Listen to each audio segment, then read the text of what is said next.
And one other thing that is quite concerning for white is actually this light square bishop that black has on the f5 square, because the king is never going to find any safety on the queen side with that piece looming on the board. I mean, black can even go very aggressive g5, g4 kind of stuff. Yeah. Oh, Wow. Maybe not anymore. Knight d4. Alarm bells ringing though. Ooh, E5. look Step at forward. that. Ooh. but Hikaru really breaking all the rules, because we're taught, first of all, don't move your king into the opening into the center, and then certainly don't open any lines. He is Fischer Random World Champion though, and this does look like a Fischer Random game with the king out on d2. So will he get time after the queen trade that's about to happen to run back with his king to safety? I'm really surprised, I must admit, by Magnus's last move. Very strange. Yeah, But go for checkmate when your opponent's king is in the center. Right. That's what we're taught. But I think he's just simply saying, look, the bishop on g3 locked out of the game, That's true. and let's continue the dancing on the queen side. Okay, so go g5. h5. Yeah. Stepping forward with all the pawns. He's going to gain space on both sides, on both flanks here, as black. It's still a beautiful position here for Magnus, but I'm really shocked he didn't go for checkmate to try and punish Well, Hikaru. maybe he just wants to play for two results, sorry. I wish we could all play for one result, Judith. And he thinks that, okay, probably Nakamura also will not feel too comfortable with this, with white, because he just sits and wait what kind of plans Magnus will work out. h4, g5, king g6, rook d8. Oops. Yeah, already. What's this? d5 is hanging. Yeah, What's Magnus going on? maybe just playing too slow. It feels like he's not quite in the zone in this game.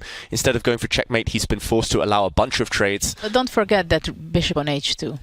Yeah, one bad piece. That's white's problem long term. White has 9 pawns, maybe. 9 pawns and not enough pieces. Yeah. Okay, but at least some pressure has been relieved with this last exchange. Magnus wants to be very instructive. c5, c4, sorry. In every game. In every game. Nakamura plays It this. seems to be like the formula, right? Develop pieces, get c4 in. Ta-da!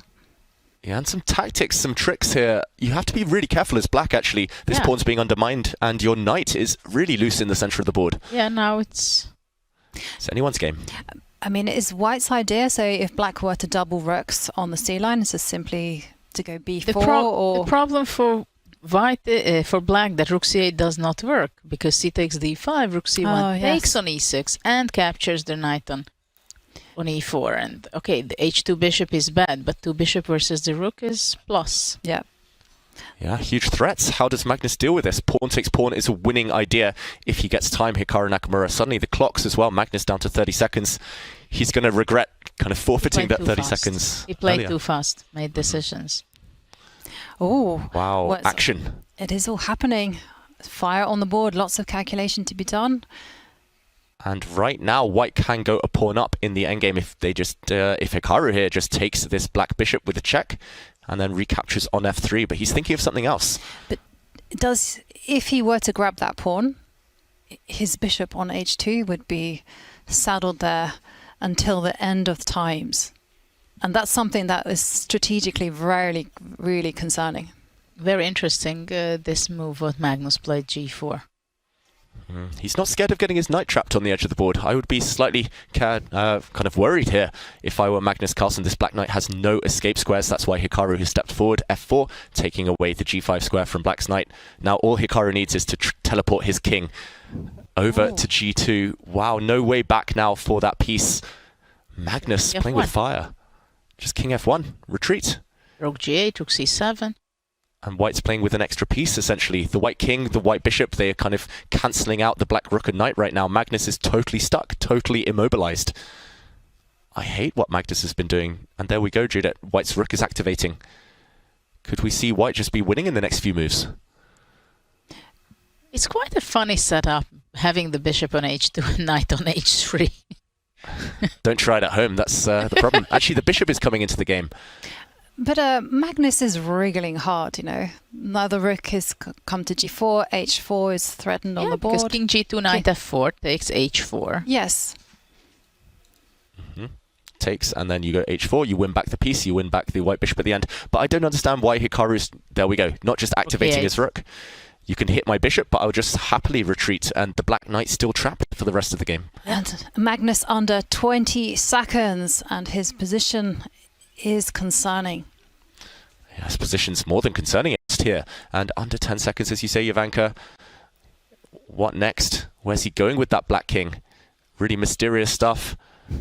He can barely move, and now Nakamura's just going pawn hunting, going for black's pawns on the queen side. Grab them. Why not? Well, how many seconds? 15 seconds for Hikaru. And he's taken some time out just to see whether he can grab the pawn. And He wants to go king g4. But now what? Knight f2, king Wow. h3. He has his magic ideas. This is the definition of magic, Judith. Look at what he's done. The black king has crept into the position. He's going for the win, Magnus, if he can get his king into the f3 square. Hikaru has to pull the brakes, and he has to do it now. He's a piece up, Hikaru, but white's bishop is so trapped. and the clock is ticking down, and the king has come to f3. Wow. What a resource by Magnus. Oh, the pawns are disappearing. Still some checkmate threats. Black's e-pawn threatening to come forward. And look at the clock. Both players, seconds left. Indecision there from Why not Magnus. king f4? He's just not taking a free pawn there, it feels like. Okay, but he can go back in. Now.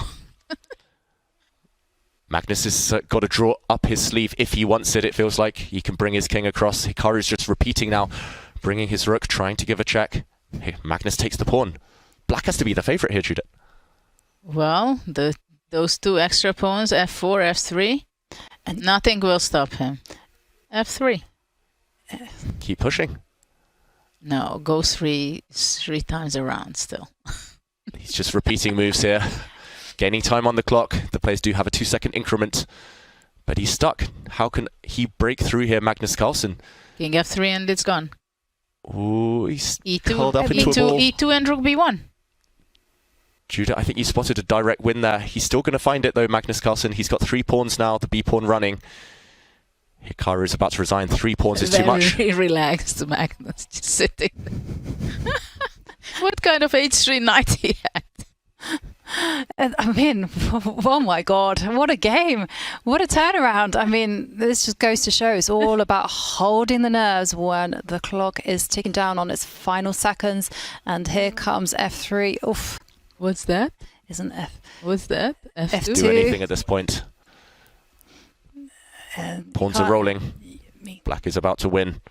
And Hikaru offers his hand. Ooh, what a painful loss for Nakamura. This is not the way Magnus wanted to win.